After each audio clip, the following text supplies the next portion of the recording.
आरोप करत उपमुख्यमंत्री एकनाथ शिंदेंनी देशद्रोहाचा गुन्हा दाखल करा असं म्हटलं, त्याला प्रखरपणे हर्षवर्धन सपकाळ यांनी प्रत्युत्तर दिलंय। लोकशाही मराठीला दिलेल्या विशेष मुलाखतीमध्ये काँग्रेसचे प्रदेशाध्यक्ष हर्षवर्धन सपकाळ यांनी याबाबतचं स्पष्टीकरण दिलेलं आहे। मुख्यमंत्र्यांना नेहमी टार्गेट करतात, तर मग दोन्ही उपमुख्यमंत्री आपले लाडके भाऊ आहेत का? बिलकुल नाही।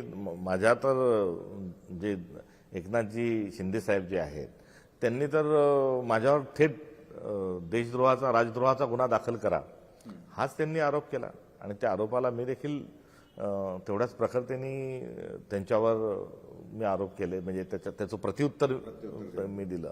त्यामुळे ते तर एकदम थेट म्हणजे त्यात हास्यास्पद होतं की राजद्रोह कशाला करतात आहे।